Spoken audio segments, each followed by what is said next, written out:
You cannot begin to imagine in how many ways the world is the opposite of what you have been taught to believe. You see the guy who sells drugs to willing customers so he can feed his family as the scum of the earth, while you see the hypocrite who gives away stolen money in the name of government as a saint. You see the guy who tries to avoid being robbed by the federal thugs as a crook and a tax cheat, but see as virtuous the politician who gives away the same stolen loot to people to whom it does not belong. You see the cop as a good guy when he drags a man away from his friends and family and throws him in prison for 10 years for smoking a leaf.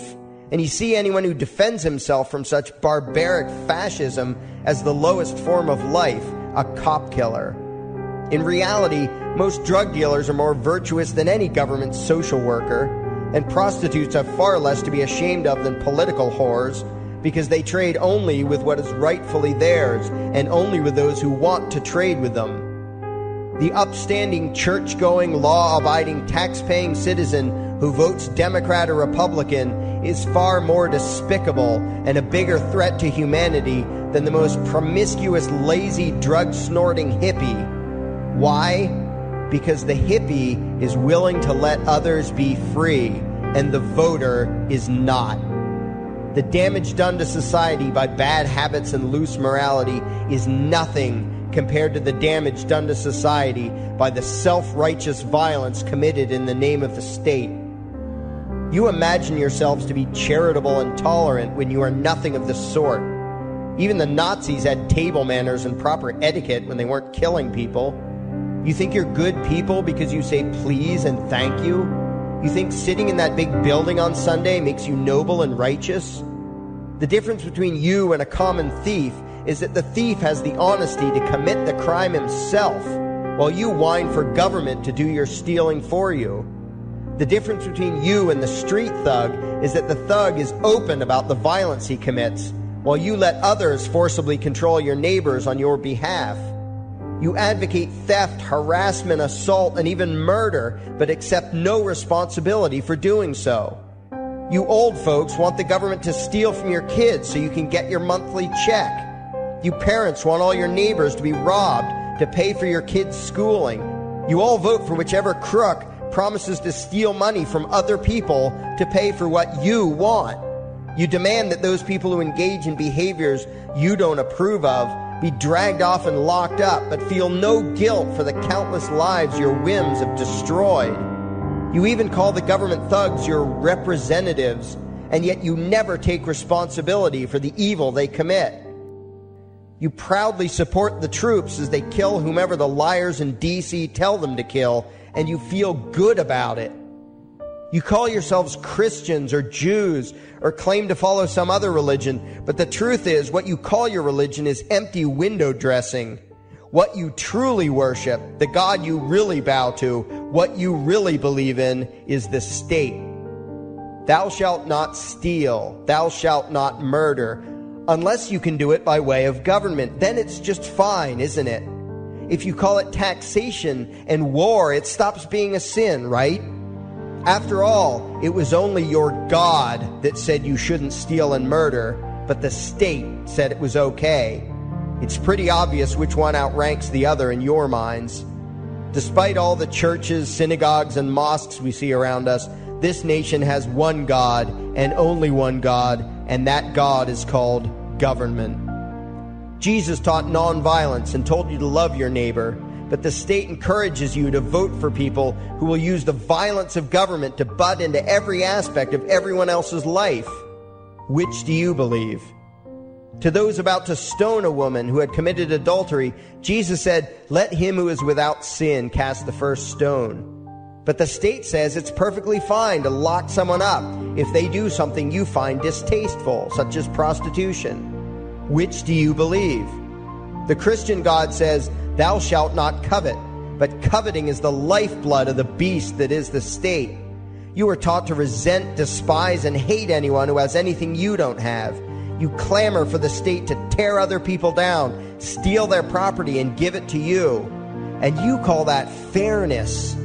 The Bible calls it coveting and stealing. You are not Christians. You are not Jews. You are not Muslims. and you certainly aren't atheists. You all have the same God, and its name is government. You're all members of the most evil, insane, destructive cult in history.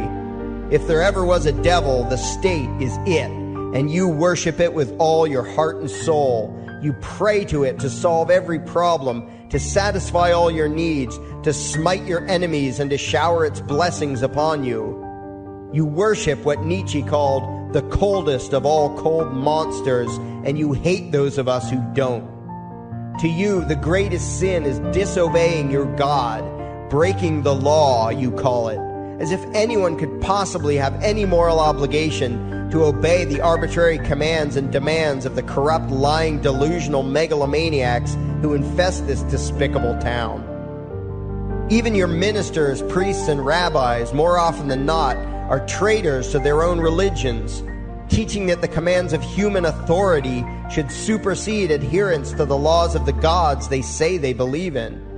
Several years ago, I heard one pompous evangelical jackass in particular pontificating on the radio that anyone who disobeys the civil authority, be it a king or any other government, is engaging in rebellion against God.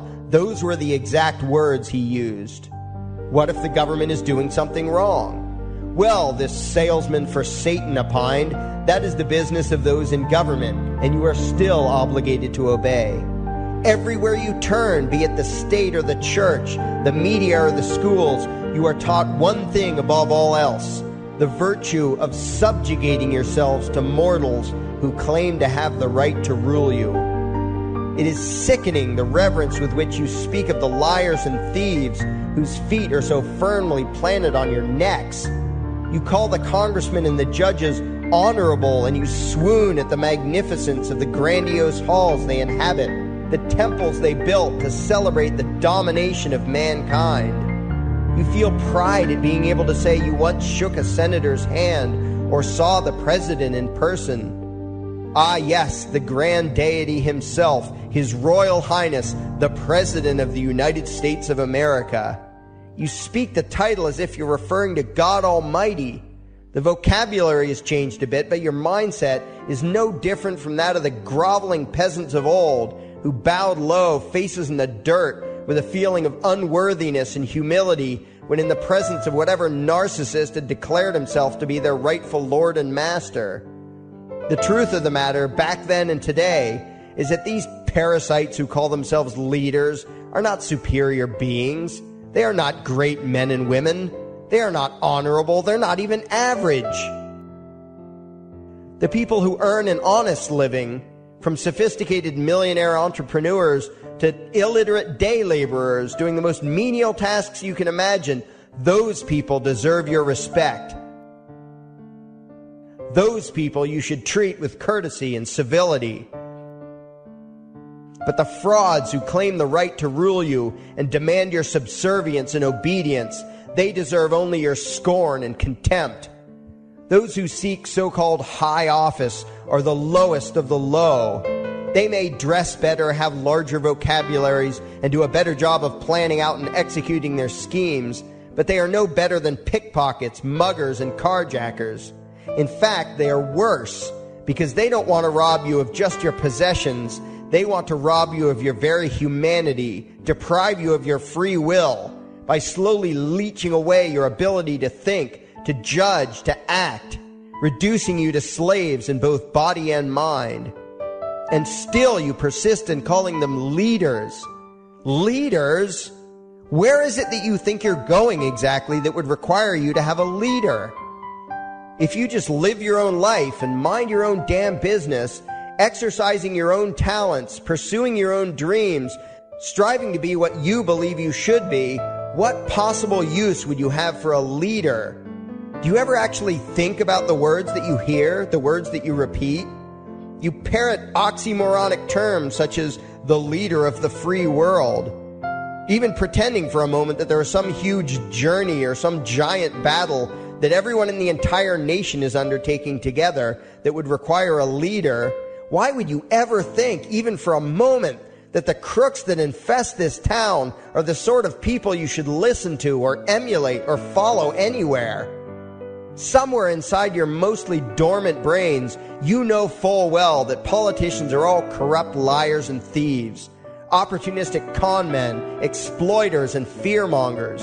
You know all this, and yet you still speak as if you are the ones who are the stupid, vicious animals, while the politicians are the great, wise role models, teachers, and leaders without whom civilization could not exist.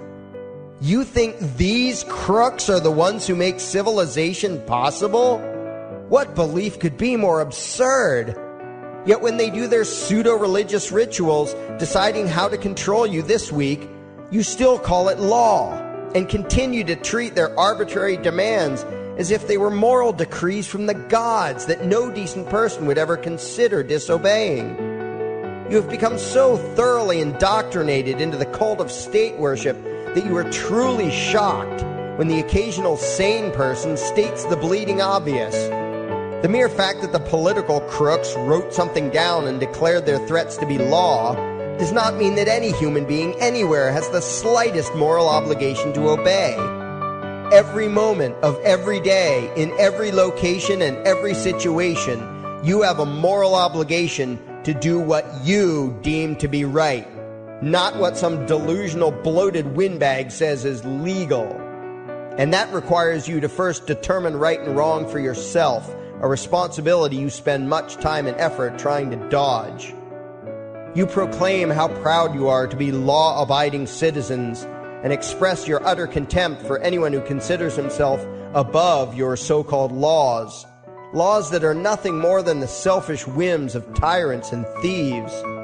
The word crime once meant an act harmful to another person. Now it means disobedience to any one of the myriad of arbitrary commands coming from a parasitical criminal class. To you, the term crime is nearly synonymous with the word sin, implying that the ones whose commands are being disobeyed must be something akin to gods, when in truth they are more akin to leeches. The very phrase, taking the law into your own hands, perfectly expresses what a sacrilege it is in your eyes for a mere human being to take upon himself the responsibility to judge right from wrong and to act accordingly, instead of doing what you do, unthinkingly obeying whatever capricious commands this cesspool of maggots spews forth. You glorify this criminal class as lawmakers and believe that no one is lower than a lawbreaker, someone who would dare disobey the politicians. Likewise, you speak with pious reverence of law enforcers, those who forcibly impose the politicians' every whim upon the rest of us. When the state uses violence, you imagine it to be inherently righteous and just, and if anyone resists, they are, in your eyes, contemptible lowlifes, lawless terrorist criminals. Like the lawless terrorist criminals who helped slaves escape the plantations. Like the lawless terrorist criminals who helped Jews escape the killing machine of the Third Reich. Like the lawless terrorist criminals who were crushed to death under the tanks of the Red Chinese government in Tiananmen Square. Like all the lawless terrorist criminals in history who had the courage to disobey the never-ending stream of tyrants and oppressors who have called their violence authority and law. And that includes the lawless terrorist criminals who founded this country. Everything you think you know is upside down, backwards, and inside out. But what has to take the cake, the height of your insanity, is the fact that you view as violent terrorists the only people on the planet who oppose the initiation of violence against their fellow men. Anarchists, voluntarists, and libertarians. We use violence only to defend ourselves against someone who initiates violence against us. We use it for nothing else. Meanwhile, your belief system is completely schizophrenic and self-contradictory. On the one hand, you teach the young slaves that violence is never the answer. Yet out of the other side of your mouths, you advocate that everyone and everything, everywhere and at all times be controlled, monitored, taxed, and regulated through the force of government. In short, you are teaching your children that the masters may use violence whenever they please, but the slave should never resist. You indoctrinate your children into a life of unthinking, helpless subservience. You are putting the chains around their little necks and fastening the locks tight. And worst of all, you feel good about it. Out of one side of your mouths, you condemn the evils of fascism and socialism and lament the injustices of the regimes of Hitler, Stalin, and Mao. While out of the other side of your mouths, you preach exactly what they did. The worship of the collective, the subjugation of every individual to that evil insanity that wears the deceptive label, the common good. You babble on and on about diversity and open-mindedness, and then beg your masters to regulate and control every aspect of everyone's lives, creating a giant herd of unthinking conformist drones. You wear different clothes and have different hairstyles, and you think that makes you different. Yet all your minds are enslaved to the same club of masters and controllers. You think what they tell you to think and do what they tell you to do while imagining yourselves to be progressive, thinking, and enlightened. From your position of relative comfort and safety, you now condemn the evils of other lands and other times while turning a blind eye to the injustices happening right in front of you. You tell yourself that had you lived in those other places, in those other times, you would have been among those who stood up against oppression and defended the downtrodden. But that is a lie. You would have been right there with the rest of the flock of well-trained sheep, loudly demanding that the slaves be beaten, that the witches be burned, that the nonconformists and rebels be destroyed. How do I know this? Because that is exactly what you are doing today. Today's injustices and oppressions are fashionable and popular, and those who resist them, you tell yourselves, are just malcontents and freaks, people whose rights don't matter, people who deserve to be crushed under the boot of authority. Isn't that right? You bunch of spineless, unthinking hypocrites, look in the mirror. Take a good look at what you imagine to be righteous and kind. You are the devil's plaything. The crowds of thousands wildly applauding the speeches of Adolf Hitler, that was you. The mob demanding that Jesus Christ be nailed to the cross, that was you. The white invaders who celebrated the wholesale slaughter of those godless redskins, that was you. The throngs filling the Colosseum, applauding as the Christians were fed to the lions, that was you. Throughout history, the perpetual suffering and injustice occurring on an incomprehensible scale, it was all because of people just like you. The well-trained, thoroughly indoctrinated conformists, the people who do as they're told, who proudly bow to their masters, who follow the crowd, believing what everyone else believes and thinking whatever authority tells them to think. That is you. And your ignorance is not because the truth is not available to you. There have been radicals preaching it for thousands of years. No, you are ignorant because you shun the truth with all your heart and soul. You close your eyes and run away when a hint of reality lands in front of you. You condemn as extremists and fringe kooks those who try to show you the chains you wear because you don't want to be free. You don't even want to be human. Responsibility and reality scare the hell out of you, so you cling tightly to your own enslavement and lash out at any who seek to free you from it. When someone opens the door to your cage, you cower back in the corner and yell, "Close it, close it." Well, some of us are finished with trying to save you. We've wasted enough effort trying to convince you that you should be free. All you ever do is spout back what your masters have taught you, that being free only leads to chaos and destruction, while being obedient and subservient leads to peace and prosperity. There are none so blind as those who will not see. And you nation of sheep, would rather die than see the truth.